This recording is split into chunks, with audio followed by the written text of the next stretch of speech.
Amahoro y'Imana nabe muri mwebwe abakurikiye televiziyo African Pentecost Church.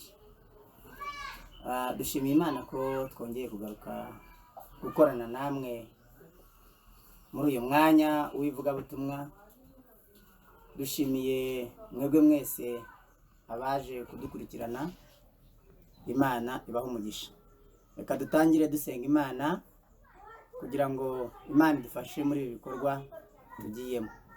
Mana data wa twese uri mu ijuru, mu izina rya Yesu Kristo umwana wawe ukunda, turagushimiye. Tugushimiye ko turiho, kandi kuba turiho ni kubw'ubuntu bwawe, icyubahiro kibi cyawe. Turagusaba kubana natwe rero muri uyu mwanya tugiyemo, kugira ngo ukuboko kwawe kw'iburyo kutuyobore muri urugendo dutangiye rw'ivugabutumwa. Icyubahiro ni kibi cyawe, kuko wumva gusenga kwacu. Tubisabye mu izina rya Yesu Kristo umwami wacu, amen. Turabashimiye rero kandi mwebwe mwese abadukurikiye, nkuko twabivuze haruguru, dushimira n'abari ku buhanga bw'ibyuma bari kudufasha uyu murimo. Imana ibaho umugisha. Ndagira ngo tuganire ijambo ry'Imana tudatinze. Ni ijambo dusanga mu rwandiko rwa kabiri Paulo yandikiye Timoteyo, ni igice cyaho cya mbere, umurongo wa 12. Uvuga ngo, nicyo gituma mbabazwa ntya, nyamara singira isoni, kuko nzi uwo nizeye uwo ari we. Kandi nzi neza yuko abasha kurinda ikibitsanyo namubikije kugeza kuri urya munsi. Imana yacu dufashe kandi tugire neza. Reka dusubiremo. Haranditswe ngo, nicyo gituma mbabazwa ntya, nyamara singira isoni, kuko nzi uwo nizeye uwo ari we. Kandi nzi neza yuko abasha kurinda ikibitsanyo namubikije kugeza kuri urya munsi. Imana yacu dufashe kandi tugirire neza. Haleluya. Iyo umuntu afite ikibitsanyo cyangwa se ibyo ubika, uranabitegura. Tegura uko uzabika umutungo wawe, utegura uburyo ibyo bintu bizakorwa. Rero ndagira ngo tuganire kuri aya magambo, ariko mu mutwe nshaka ko duha rino jambo ni umutwe ugira uti kunesha. Kunesha, iyo unesheje nibwo ugira icyo ubitsa. Iyo utanesheje ntabwo ubitsa. Gusa nabyo hari aho bibikwa, ariko cyane cyane ikibitsanyo cyiza kibaho kuko wanesheje, kandi iyo wanesheje uririmba intsinzi. Imana yacu itugirire neza cyane. Ndagira ngo dufatanye rero tuganire kuri aya magambo. Aya magambo ni Paulo yavuze ayandikira Timoteyo, amubwira ati hari ibintu bibabaza umuntu, hari ibintu bibabaza umukozi w'Imana, hari ibintu bibabaza abana b'Imana, hari ibintu bibabaza abagenzi bajya mu gihugu cyo mu ijuru. Muri iyo mibabaro habamo gukubitwa, habamo gucirwa mu maso, habamo gusuzugurwa, habamo kwangwa, habamo gufungwa, haba ibintu byinshi cyane bibabaza umugenzi ujya mu gihugu cyo mu ijuru. Haleluya. Ariko mw'ibyo bikubabaza, iyo ugize umugisha ukabitsinda, muri ibyo bikubabaza, iyo ugize amahirwe ugahagarara neza ukanesha, mu kunesha kwawe havamo imbaraga. Haleluya. Mu kunesha kwawe havamo imbaraga, kandi izi mbaraga nizo ubasha kubwira abandi, ukabwira uburyo wanesheje cya kindi cyakugeragezaga, ukabasha kukinesha. Iyo ukinesheje havamo ubushobozi, havamo ukundi guhamya, havamo ukundi kwizera. Ibyo bigatuma bagenzi bawe babasha kubona ko wanesheje cya kintu, nabo bavuga bati natwe tuzanesha. Ibyo bikabahesha gushyikira ikamba ry'ubugingo butangirika, iryo Data yasezeranije abamwizera. Haleluya. Aha ndagira ngo ngowe mu buhamya gato ukuntu hari ikibazo nagize kandi nanjye mbasha kukinesha. Igihe kimwe nari ndi ahantu mu mujyi wa Kigali, turaganira n'abantu, tujya inama, ariko bareba ubukene mfite bagasanga nta hantu nakwigeza, bakantekereza uko ntarindi. Burya rero haleluya, hari n'igihe umuntu akureba akavuga ati ariko ubundi uyu muntu hari aho azagera. Nari nifitemo impano yo gusenga, nkaba niyizeye mu kintu cyitwa gusenga. Nasengaga amasengesho nkagera ku minsi 7 ntariye kandi ntanyoye. Noneho umuryango nari ncumbitsemo bandeba bakavuga batari kuri ya mwana ko adaheruka kurya bizagenda gute. Uwo muryango nabagamo rero hari harimo umukozi mu rugo. None wa mukozi akajya agerageza gucunga niba nariye, agasanga sinariye. Aza kubwira shebuja ati uyu muntu mwazanye muri uru rugo ntajya arya ibiryo yarabiretse, inzara izamwica imutsinde muri uyu muryango. Kandi ibi bintu ntimuzi aho uyu muntu avuka, ntimuzi aho akomoka, ntimuzi icyerekezo cye usibye ko mwamwakiriye. Barampamagara mu nama, baranganiriza barambwira bati ariko kuki duteka ibyo kurya ntubirye? Nawe ariko ndarya. Babati hoya, kumbe kwa kundi nsenga ngenda nanuka. Wareba mu maso ugasanga uruhu rwaregeranye. Noneho baravuga bati ibyo byose turabona ko kuko utajya urya. Ariko ibyo babivuga ndi hafi gusoza, ngeze ku munsi wa 6 ngerageza kujijishamwe gakeya ngo bigere nimugoroba bambwira nyiri urugo ndamwe ntari kurabizi nanjye ubwanjye niyumvamo gusenga. Rero Imana yo gusenga nanjye nayibonye iza, reka nyikoreshe kugira ngo ndebe ko Imana izangirira neza. Aranyumva arambwira ngo ubwo uri hafi kurangiza ngo komeza ntacyo uyarangize, ngo ariko ntuzasubire gusenga amasengesho angana gutyo ngo ni ukwiyahura. Haleluya. Ariko ntabwo kwari ukwiyahura, ahubwo nari mfite ibibazo kandi bindemereye cyane. Bibiliya iravuga ngo nugira ikibazo ujye usenga. Mu yandi magambo gusenga ni ugusaba. Ni ugusaba Imana ko hari icyo yaguha, ukayisaba ukayikomangira. Ahari wenda waba ufite n'imize myinshi tutazi abasogokuru n'abasogokuruza by'uruhererekane rwo mu maraso yatuma dukena, yatuma ibibazo bitwizingazingiraho. Ariko kubera ko wafashe umwanya wo gusenga no kwizera ya Mana ikareba ikavuga uti uyu muntu reka mugirire neza, reka nze mufashe, reka mutabare, ikagutabara bitewe n'amasengesho nawe ubwawe wasenze. Bantu b'Imana mube maso, turi mu bihe bikomeye cyane ubwo abantu batagishobora no kwiyiriza ubusa nibura n'umunsi umwe amasaha 12 ngo bayamare. Nyamara uko badasenga niko umwanzi arushaho kubegera, kandi niko abataka. Mumenye neza ko umwanzi we ahora we ari tayari kurwana kugira ngo agutsinde, agukure mu byiringiro, azakujyana igihe no. Ariko iyo uri maso ukahagarara neza uramutsinda mu izina rya Yesu. Haleluya, haleluya. Imana tugire neza cyane. Igihe kimwe rero nari ndaho ngaho amasengesho nayarangije. Hari ahantu nakundaga gusengera, wenda hamwe murahazi, ahantu mu Nyakabanda hari munsi ya Alpha Plus, ahahoze habarirwa muri Remera kera kugira ngo hagiye muri Kicukiro. Noneho mu gusenga kwacu nkaba nagendaga mvuza akagoma, abantu barabizi benshi baranzi, nagendanaga akagoma mu mujyi ariko bitavanyeho yuko ntari umukene. Akagoma kanye nkakagendana mu itagisi, nkakagendana muri Coaster, nkakagenda naho nyura hose mu modoka. Ariko karya kagoma nari mfite impamvu nkagendana. Haleluya. Nari mfite impamvu nkagendana kuko kare kamfitemo izindi mbaraga zitwa kwirinda. Iyo nakavuzaga nishimye nezerewe bwa bukene sinabwumvaga. Kubera iki? Ntabwo mfite ibyishimo, ntabwo mfite umunezero. Haririmbaga hari agakora sikari kagezweho icyo gihe kavuga ngo nzakagendana agakiza k'Imana we nzakagendana. Nkumva imbaraga ziraje, nkumva ko agakiza nzakagendana, ngahagarara mu muhanda akagoma nkakavuza. Ku bantu banzi bari kundeba murabizi neza kakagoma nakagendanaga, kandi mu kukagendana kwanye numvaga mfite ibyishimo, kandi hari icyo narwanaga nacyo kugira ngo ngitsinde.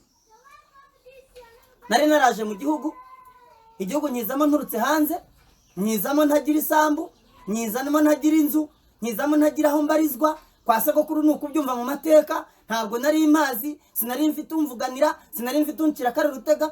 N'umukecuru masenge twabanaga yarari ahantu kure yaho hantu kugira ngo nzamugereho byasabaga urugendo rw'iminsi nk'itandatu ngenda n'amaguru. Ntabwo byari byoroshye, byari ngombwa ko ngomba gusenga Imana nkayibaza kuki wangize umuhungu. Kuki wangize umuhungu? Wangize umuhungu kugira ngo nzavemo umugabo, ntabwo wangize umuhungu kugira ngo nzabe imbwa, ntabwo wangize umuhungu kugira ngo mumukene. Kandi cyongeyeho nari imugaye, mfite ubumuga utanyemerera kujya gukata icyondo ngo mbume amatafari nanjye nkorera amafaranga. Nari mfite ubumuga bw'igituza, mfite ubumuga bw'amaguru, nareba ngasanga niba hejuru ntakora no hasi ntiyakore nzabaho gute? Niyemeza gusenga. Haleluya. Ndagira ngo mbakumbuze gusenga, kuko iyo wasenze uratsinda, kandi gutsinda havamo kunesha. Kunesha rero kuri muri Kristo Yesu gutandukanye no kunesha kuri hanze y'isi turimo. Haleluya. Igihe cyarageze, Imana iramfasha, Imana ingirira neza, iransura ikanganiza ikajya imbwira ngo mwana wanjye nzabana nawe, mwana wanjye nzakugirira neza, mwana wanjye nzagufasha. Harimo abantu benshi navuga mu mazina wenda namwe murabazi, twagiye tubana mu buvumo, twarabanye mu misozi, twarabanye muri Kizabonwa, twarabanye muri Kanyarira, twarabanye muri Samatare, twarasenze, Imana iratwumva kandi Imana itugirira neza. Uyu munsi wa none twicaye mu bisubizo. Haleluya. Turi gukura aho hantu. Twicaye mu byo twavomye icyo gihe. Amazi twavomye icyo gihe niyo dutunze uyu munsi wa none, niyo turi kunywaho tukumva uko Yesu agira neza. Haleluya. Kubera ko hari uburyo biba byarakuvunnye, ariko mu gihe cyo kubisarura ubisarura kubera intsinzi. Iyo watsinzwe nta musaruro ubamo. Ibyo dufite ubuhamya bwinshi cyane bw'abantu bagiye bahura n'ibyo bibazo byo kurwana intambara bakayitsindwa. Mu masengesho yanjye rero, kubera ko nabaga mu rugo rw'umuvandimwe ariko tutanaziranye, wari waraturutse i Burundi, nanjye nturuka muri Tanzania, ntabwo nari nzi neza ko tuzahurira muri icyo gihugu, ariko tuhahuriye angirira neza, arancumbikira. Imana imuha umugisha rwose, kandi ndabumusabiye mu izina rya Yesu. Hanyuma rero abantu baza kwicara, ntari buvuga izina, baza kwicara bavuga igifaransa, kandi igifaransa nkaba ntaracyumvaga. Nari nzi igiswahili cyonyine cyangwa ibirimi byo mu mahanga by'isukuma aribyo twavugaga. Hanyuma bavuga igifaransa bavuga ngo uyu mwana azigeza kuki muri uru rugo rw'uyu mugabo, azaruvamo ryari? Numvamo rezamfa numvamo rezamfa, numvamo ibintu bya damaje, biranyobera muri cyo mvuga, ariko ndavuga ngo mfite Imana. Ngiye kubera ko nari nizeye ko Imana ari umutabazi wanjye, numvaga mfite ibyiringiro byo kunesha kw'iki kigeragezo ndimo cy'ubukene no kuba mu rugo rw'abandi koko, kandi wenda nanabagerageza rimwe na rimwe. Sinakwishyira ngo mvuga ngo nari mwiza, oya, ibintu byose bibaho, birashoboka ko nshobora kuba mbagerageza ndi mu rugo rwabo, ariko ngo bitegereze neza bakabona ntaho mbabangamira handi, kuko n'igihe nigobekaga nkabaza nyir'urugo nkamubaza, ariko muze ubona nkubangamiye. Nashakaga ko nabivuga akavuga ko mubangamiye, nzahaguruka nigendere. Haleluya. Njya nibuka ko hari umumama umwe wamfashije kwiga imodoka. Haleluya, haleluya, haleluya. Ibi bintu bibaye ngombwa ko mbivuga kugira ngo ukomere, naho waba ukennye, naho waba ubabaye, naho waba unaniwe, naho waba urushye, ujye umenya ko hariho Imana iruhura, kandi hariho Imana inesha ikaguha kunesha, kandi umunsi wanesheje nawe uzanezerwa mu mutima wawe. Ikigeretse kuri icyo, uzahabwa ingorano z'abanesheje. Haleluya.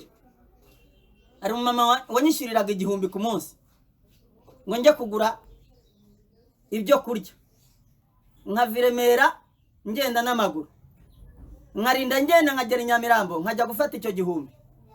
Tekereza urugendo rurimo n'amaguru, uvuye i Remera ujya i Nyamirambo, uhita utekereza urugendo rurimo, noneho utekereze ko ugiye kwaka 1000, kandi ukaza kuza kugaruka. Rero nageragayo nshonje, yakima nkakuramo sandwich zo kuryaho kugira ngo mbone uburyo bwo guhaga, nze kubona uko nza kugera hano. Ntabwo byari bigikunze ko cya 1000 ngitanga kugira ngo nige imodoka. Bishaka kuvuga iki? Nagombaga gukoresha 500, ayandi 500 asigaye nkaza kuyafata, nkayazayahuza n'ayasagutse ejo, narangiza nkakuramo 1000 nkajya kuri stade Amahoro kwiga imodoka. Nawe bitekereze. Haleluya. Ariko Imana ikaba ifite ibanga yampaye. Twari twaravuganye n'Imana, Imana irambwira ngo mwana wanjye nzakugirira neza. Numvaga ko Imana izangirira neza, nubwo nari ndi mu mubabaro w'ubukene w'uburushyi, ariko numvaga Imana izangirira neza ikazandengera. Umunsi umwe nagiye kuvuga ubutumwa ahantu hitwa Inkuzuzu, nari mfite agashati gashaje, imvura iranyagira, nyeganyeje ibitugu gutya karacika, magarara ahantu mageze natose, bampa intebe yo kwicaraho. Urumva umuntu watumiwe mu iteraniro rikomeye, nindangiza nicare ishati yancikiyeho. Ntabwo byari byoroshye, ariko aho hantu nicaye nkajya numva ijwi rimbwira ngo mwana wanjye nzakugirira neza. Haleluya. Mwumva ineza y'Imana nubwo ishati yagize ite yancikiyeho. Umugabo umwe niwe wagiye kungurira ishati, arangije nawe ariyemera azingurira, ari kunserereza, angurira amashati abiri ariko ari kunserereza. Mu by'ukuri nubwo yaguze anserereza, njye nahagaze ndibaza, ese koko ni jyewe wari guserereza gutya? Mpita mpindukira, namutsinze kuko ndabizi ko mumuzi, ni umucuruzi aho mu mujyi wa Kigali. Noneho kubera yuko nabonye ko bikomeye, nta bundi buryo ndibuze kubigenza, ndamubwira ntari ku ishati unguriye nimbi, nshaka kuyimwangisha kugira ngo ye kungurira ibyo ntashaka, ahubwo ampa amafaranga ejo nzayagura ibyo kurya kuko nari nshonje. Kandi nari mvuye kubwiriza, bampaye 1000. Urumva kuva nkuzuzu ujya mu mujyi ni 1000 kitike, nicyo baguhaga. Kandi nta bundi buryo nari mfite bwo kugihakana, nagombaga kugifata nibura nkagenda n'amaguru, cyane nzi ko nkirarana ejo mu gitondo nkazakirya. Hanyuma ajya kungurira ishati z'4,000. Ngiye nkaba nifuza yuko ibyo 4,000 yabima nkabishyira kumuvuga, nkazabirya iminsi myinshi ikisunika kugira ngo ntazarushya umuryango uncumbikiye. Haleluya, haleluya, haleluya. Igihe kiza kugera rero, Imana ingirira neza, irambwira ngo nzakwambika, ntabwo uzambara ubusa. Kandi koko kuva icyo gihe nava nkuzuzu mwivuga butumwa kugeza uyu munsi wa none, mpindura umwenda uko mbishaka, ndya uko nshaka, nambara uko nshaka, ngenda uko nshaka, nditegera uko nshaka, nta kimbangamiye na kimwe, kuko Imana yampaye intsinzi. Muvuge ngo haleluya, haleluya. Mu ntsinzi ya Kristo havamo ibyiza, ntabwo havamo ibibi. Naho intsinzi ya Satani havamo igehenomu. Imana yacu dufashe kandi tugirire neza. Naje kugirirwa ubuntu, njyana n'umugabo umwe witwa Inosa, tujyana gusenga ahantu mu buvumo bwa Samatare. Dusenga Imana, Imana irambwira ngo mwana wanjye ngiye kukugirira neza. Hanyuma ineza nzakugirira nuko nzakubakira urugo. Uzi kuba ushonje, Imana ikakubwira kukubakira urugo. Ni ibintu bikomeye udashobora kumva. Reka mbwira urubyiruko ngo ntimucike intege, ahubwo mukomeze umutima kuri Kristo, kuko Kristo arubaka kandi ararema. Agira ibintu akuremera utari ufite, agira ibintu akuremera utagiraga, agira ibintu aguha utari ufite. Ibyo ababyeyi bataguhaye, ibyo inshuti zitaguhaye, ibyo abavandimwe bataguhaye, Yesu arabiguha. Kandi ibi ndabiguhamiriza nk'umuntu wabibonye n'amaso. Nabonye aho Yesu anyubakira inzu, nabonye aho Yesu anshingira, nabonye aho ubu mfite abana 4 n'abandi 2 imbere y'umurezi. Ndi umugabo mu bandi, nyamara ndi wa wundi wabaga mu rugo rwo kwa Kayitare. Wenda mumbabarire ndanamuvuze, ariko nabaga mu rugo rwe ancumbikiye. Imana imuha umugisha, kuko nariye ibyo kurya bye, nakarabye amazi ye, naryamye ku buriri yaguze, nta na kimwe. Imana imuha umugisha kuko yarandeze kandi arankuze. Namaranye nawe imyaka 2 yose, nta kintu na kimwe je nkora mu rugo, ndi umukene. Ariko reka nkubwize ukuri, turi mu rutare rwa Samatare, ubwo Imana yambwiye ngo ndaje.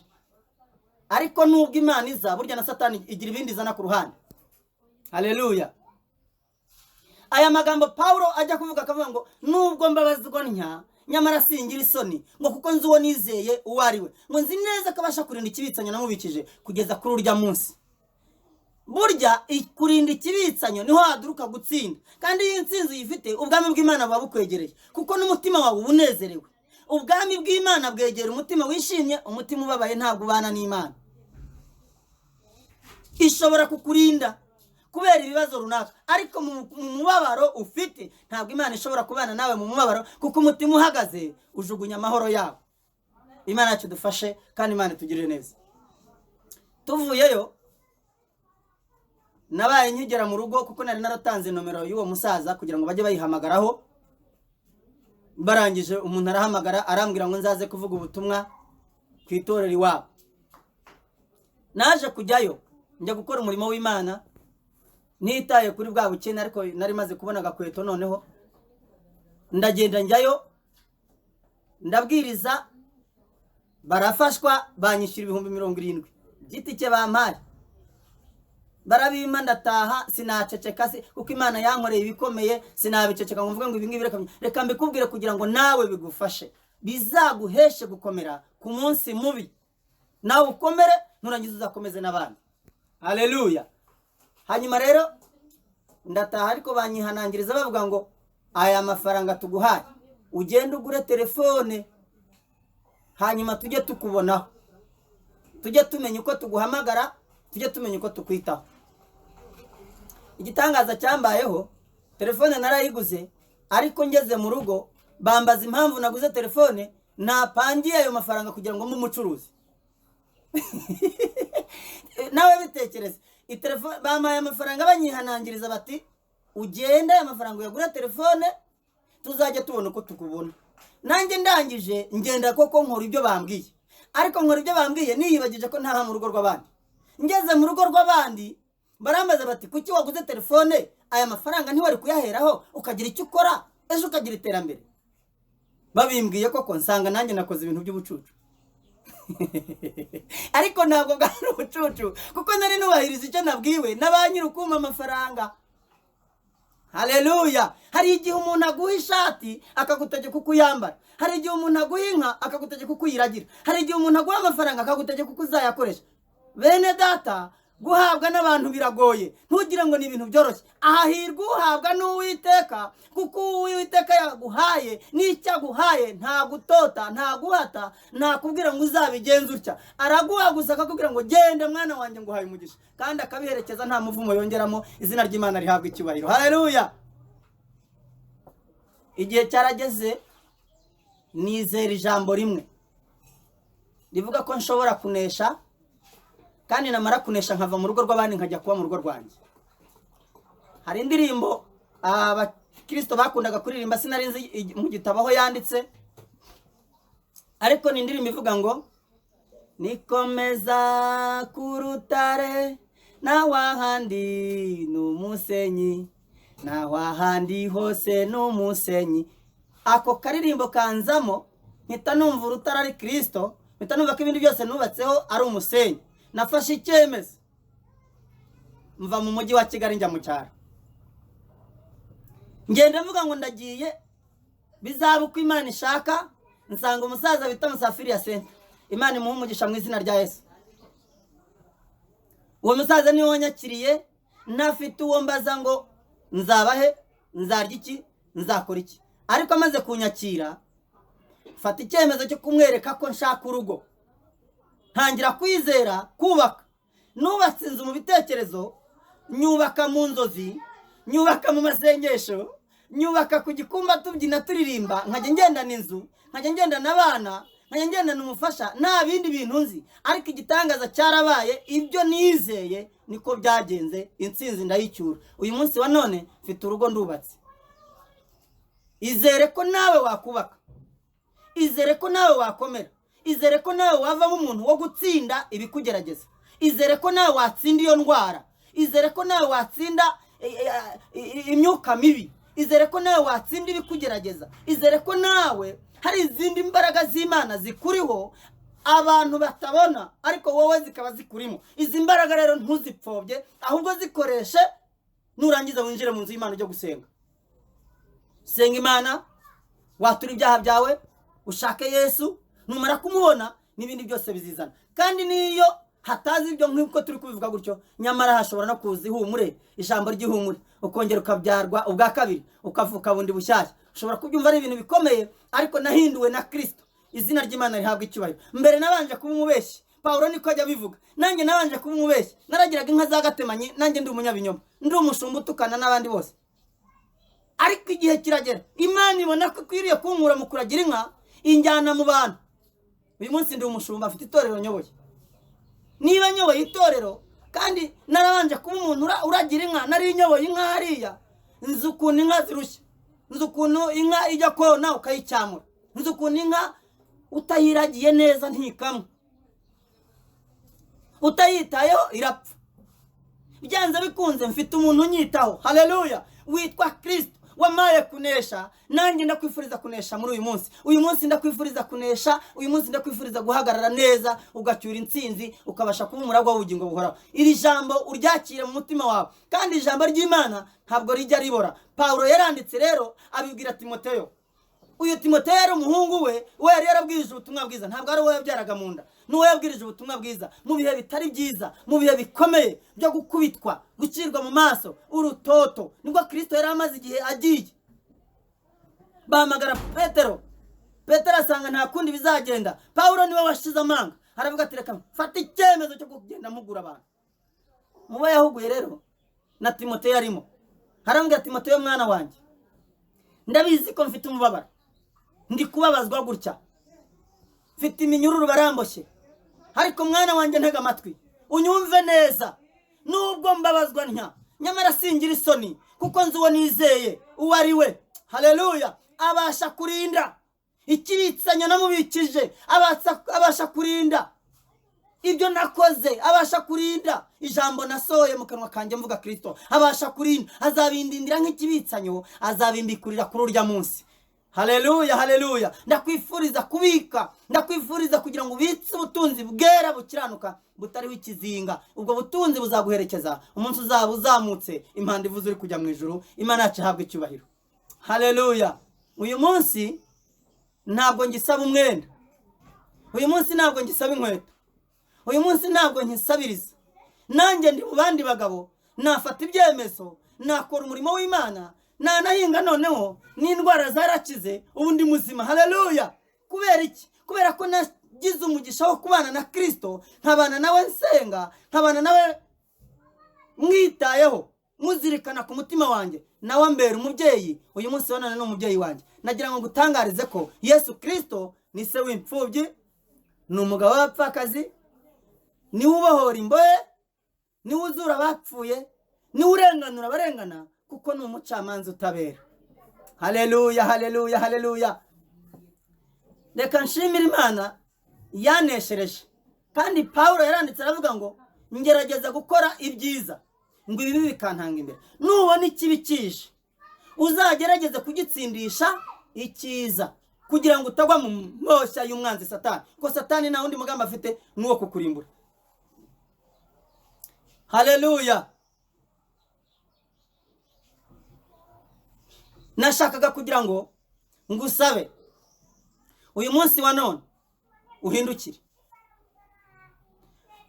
utangire kubitsa ibibitsanyo byiza, utangire kubitsa ikibitsanyo umuntu wese areba akaba atari kuriya muntu yera imbuto zikwiriye abihanye. Yarihanye koko, batangire kukubona ko wihanye, bahindura irindi zina, Imana ikubatiza irindi zina, Imana iguhindurira andi mateka. Ujye ugenda kandi wemye wumva utikandagira, utikeka ikibi, kuko habaho umuntu ugenda yikeka kubera ibyo wabanje kunyuramo. Ibi bintu ndashaka kukubwira yuko nubwo hariho imibabaro, nubwo uyu munsi ubabaye, ariko hindukira umwizere.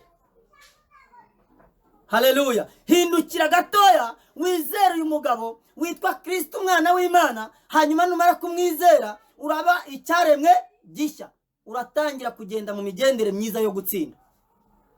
Igihe kimwe nasomye igitabo, cy'amateka y'abantu barwana intambara. Bafite uko urugamba barutegura, bafite uko urugamba barurema, bafite uko ibintu babyiga, bafite uko babyibazaho. Nyamara iyo ugiye kureba, usanga ari intambara y'uburinzi bw'iyi si, ariko ntabwo ari uburinzi bw'ijuru. Ni uburinzi bwo muri iyi si bushobora kukurindira umutekano, ni uburinzi burinda abajura, ni uburinzi burinda abanzi, ni uburinzi burinda abicanyi, ni uburinzi burinda abagome n'abagambanyi, ariko ntabwo ari uburinzi bwo mu mwuka bukurindira umuntu w'imbere. Umuntu w'imbere rero akeneye guhora atsinda, kandi intsinzi y'uwo muntu ntabwo ijya ibora ntinarangira. Bibiliya iravuga ngo imirimo myiza ukora nizagenda iguherekeje, ngo umwuka akavuga ngo ye nimuze abarushye, nimuze abaruhure imiruho n'imihati. Imana yacu dufashe kandi tugire neza. Pawulo yandikira Timoteyo aramubwira ati rero ndabizi ko ndi mu mabaro, ariko nubwo mbabazwa ntya, nzi neza ko uwo nizeye uwo ari we, kandi nzi neza yuko uwo nizeye abasha kurinda ikibitsanyo cyanjye namubikije. akazakimbikurira kuri urya munsi. Ndakwingingira kubika ikibitsanyo cyiza, ndakwingingira kubika kwera kw'Imana mu mutima wawe, ndakwingingira kwera no gukiranuka mu mutima wawe. Intsinzi y'agakiza izabona icyicaro muri wowe, bityo uzahabwa ubugingo buhoraho. Haleluya! Icyubahiro ni icy'Imana isumba byose. Kandi reka ngushimire wowe turi kumwe dufatanije muri uru rugendo. Unyemerere rero dufatanye dusoza dusenga Imana kugira ngo igushoboze kubika kino kibitsanyo, ukibike neza, uzakigororerwe mu gihe uzaba ugiye kwambikwa ikamba n'ibi bibitsanyo wabikijwe, ikamba ry'ubugingo nawe rizakugereho mu bo Kristo yahamagaye, kuko nawe uri umwe mu rubyaro rwa Aburahamu kubera amaraso ya Kristo umwana w'Imana. Haleluya! Imana yacu dufashe kandi tugire neza. Nashakaga kugukumbuza kugira ngo utsinde, uneshe. Kunesha kwarabonetse muri Kristo Yesu. Uzanesha ibyaha, uzanesha ibibi, kandi ubikirwa ikamba ry'ubugingo buhoraho, iryo Data yasezeranije abamwizeye bakamwiringira. Imana yacu dufashe kandi tugirire neza. Reka dufatanye dusenga Imana. Mana Data wa twese ukiranuka kandi nyir'ububasha n'ubushobozi, mu izina rya Yesu Kristo, turi muri iyi si dufite ibiturwanya, turi muri iyi si dufite ibitugerageza, turi muri iyi si dufite ibitubabaje, turi muri iyi si dufite ibiduhangayikishije. Imitima yacu igenda rimwe na rimwe inana bakahebwe kubera ibyadutangiriye bikatubuza kureba ubwiza bwawe. Data nyir'ingabo, turagusaba intsinzi, turagusaba kunesha muri Kristo Yesu, ubwo tugifite umugisha wo kuba tumufite, wo kuba dusangira, wo kuba tugendana, kandi akitwemerera ko tuba abana be, kandi akiri ku ntebe y'imbabazi. Nyemerera ijambo Mwami Imana nyir'ingabo ritsindagira imitima yacu, ritwemeza iby'icyaha, ridutsinde tuve mu byaha, niturangiza duhindukire tukubitse ikibitsanyo cyiza kugira ngo tuzabaragwa ubugingo buhoraho. Pawulo yandikira Timoteyo amubwira ngo nzi neza ko azambikurira ikibitsanyo namubikije. Natwe turabizi, nitubitsa kwera no gukiranuka tuzabikurirwa ikibitsanyo, tuzabikurirwa ibyiza, tuzambikwa ikamba ry'ubugingo, kandi tuzaba twaratsinze. Reka abo dufatanije gusenga ubaramburire ukuboko kwawe, ubagirire neza, ubiteho, ubarwanirire mu bibarwanya ubirwanye, kandi bibanesha ubineshe, ibibatsinda ubitsinde, ubabere igisubizo mu nzira zabo zose n'imibereho yabo yose ibi yo kuyoborwa nawe, kugira ngo bambare agakiza, bityo intsinzi igere kuri bo. Ndabizi ko hari ibigerageza abana b'Imana, kandi ibyo bishingiye ku mwanzi Satani. Abadayimoni ni boroshye, amayoberane ya Satani ni menshi, ariko kunesha kwarabonetse muri Kristo Yesu. Nyemerera Mwami Imana ubabere ubwihisho, nyemerera Yesu ubabere ubwugamo, ubabere ihema, ubabere ubuhungiro, ubabere Pawulo yaranditse aravuga ngo umuntu wese ufite ukuri mu mutima we ngo ntabwo agira ubwoba.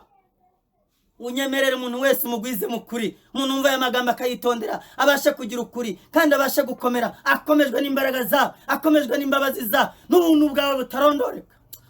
Haleluya! Kugira ngo kunesha muri we kuboneke, azaba umuragwa w'ubugingo buhoraho. Nyemera Databuja nyir'ibambe umuntu wese ahumurizwa n'ijambo ryawe, kandi kugirirwa neza nawe bikomeze komatana na buri wese. Nshimiye umuntu wese ubasha gutega aya magambo, amatwi akayumva kandi akayumvira, azaba umuragwa w'ubugingo buhoraho. Nsabye amahoro n'umugisha kuri buri wese uduteze amatwi, mbisabye Imana Data niringiye kubyumvise, kubwa Yesu Kristo umwami wacu.